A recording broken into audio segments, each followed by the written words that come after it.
À l'époque, je vais vous raconter quelque chose. Quand j'étais à l'île de Madagascar, on m'a raconté l'histoire de la reine. Les Malgaches ont beaucoup souffert. Mais qu'est-ce qui a fait en sorte que l'île de Madagascar se maintienne? C'est leur mystique. Parce que ce que les gens appellent le vaudou, moi ça me fait rire. Mais le vaudou est dans toutes les cultures. Même dans le mbok, il y a un niveau du mbok. C'est comme vous entendez le ngé et toutes ces histoires. C'est des choses d'un niveau très élevé. On te dit que les gens avaient les fétiches. On tire la balle, l'âme se tord comme ça. L'âme, ça se tord. Jusqu'aujourd'hui, on a des écorces dans nos forêts que si tu as l'écorce là sur toi, dans ta poche, la balle ne te touche pas. On a des secrets aujourd'hui, les gens disparaissent. Ils apparaissent ailleurs. Ça existe. C'est pas faux. C'est pas faux, c'est réel. Si tu n'as pas encore vu certaines choses, tu ne peux pas croire. Tu marches avec quelqu'un comme un vieux au Bénin, vous êtes en train de marcher ensemble ici. Il te dit, tu dis qu'on se voit où? Vous marchez ensemble. Il dit oui, on se voit. Il dit non, moi je suis encore là, hein. Avancez-vous. Tu entres dans la voiture. La maison, c'est une ligne droite.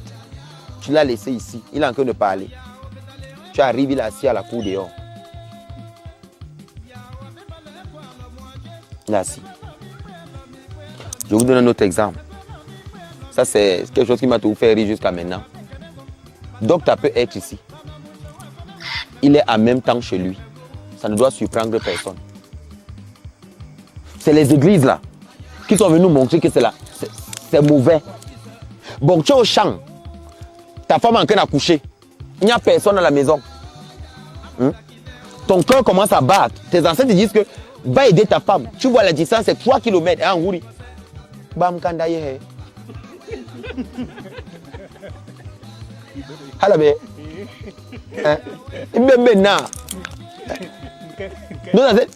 On avait ce qu'on appelle le bam kanda. N'écoute pas le mot kanda. C'est deux. Nos ancêtres pouvaient sauter ici. Maman, c'est ça non? Ils sautent ici, pas tomber à Yaoundé. Boum, tu le vois en train de partir. Comme tu vois Hulk là. Je te dis, en pays Bassa, on appelle ça bam kanda. Il fait po. Ta femme accouche, elle a 3 km. Toi, tu es ici, elle crie là-bas, tu sais qu'elle va mourir si tu n'arrives pas. Le gars disparaît ici. Et chérie, qu'est-ce qui ne va pas? Elle me dit, tu as fait comment? Voilà l'Afrique que nous on a connue. Voilà l'Afrique qu'on a connue. Ce n'est pas l'Afrique d'aujourd'hui.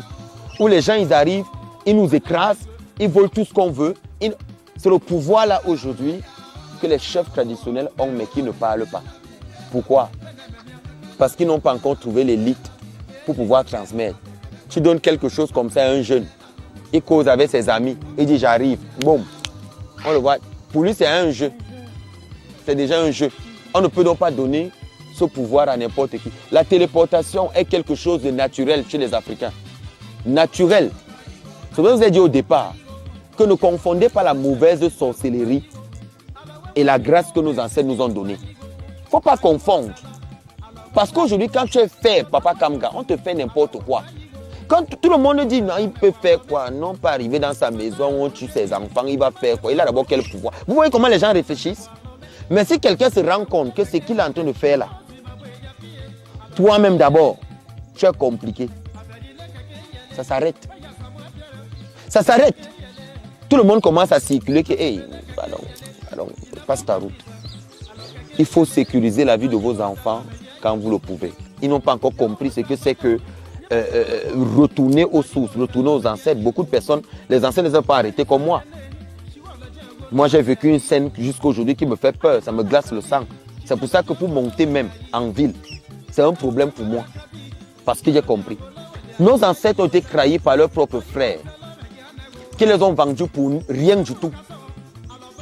Parce que pour pénétrer les traditions ou les cultures, les ethnies africaines, il fallait d'abord trouver les problèmes qu'ils ont entre eux.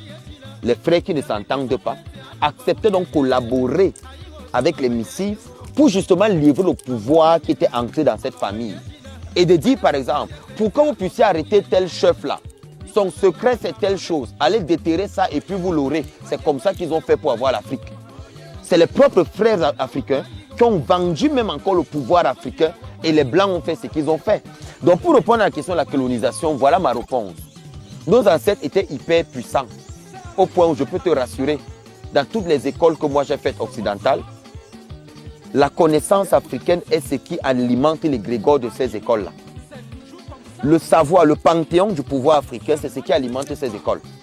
La connaissance, le pouvoir, tout ce que tu peux imaginer, que ce soit la franc-maçonnerie, la Rose-Croix, je peux te dire, te rassurer aujourd'hui, toutes les sectes qui existent, le fondement de ces sectes-là, c'est la connaissance africaine. C'est la connaissance africaine qui est la base. Ils ont donc pris la connaissance, l'astrologie, l'astronomie et tout ça, et ils sont partis mettre comme ça dans leur culture. C'est pour ça qu'aujourd'hui, les Africains n'ont pas encore compris qu'il fallait faire un retour à 360 degrés à la tradition. Et pour retourner à 360 degrés à la tradition, il faut enlever ceux qui sont tenus sur la tradition qui ne sont pas vrais. Parce que plusieurs aujourd'hui sont les gardiens de la tradition, mais travaillent également. Je te donne un exemple simple. Il y a une dame qui est arrivée ici du mouvement panafricaniste. Elle est l'une des gérantes de ce mouvement. On a l'impression qu'elle milite pour les Africains. Mais lorsqu'elle est arrivée, vous savez ce qu'elle m'a proposé? Elle m'a dit, tu veux construire l'école Sitsa pour préserver la tradition et le patrimoine africain. Je te donne 150 millions, viens dans mon hôtel. Elle est arrivée ici, tu la connais donc. La dame. Je suis allé dans son hôtel. C'est ce qu'elle m'a dit. Elle m'a dit, tu couches avec moi ici le chèque. Tu dors avec moi, je signe le chèque, je te donne. Maintenant, quel est l'intérêt pour cette femme-là, cette maman, de dormir avec moi? Elle veut le pouvoir. Elle sait que lorsqu'elle dort avec toi, elle a tout pris.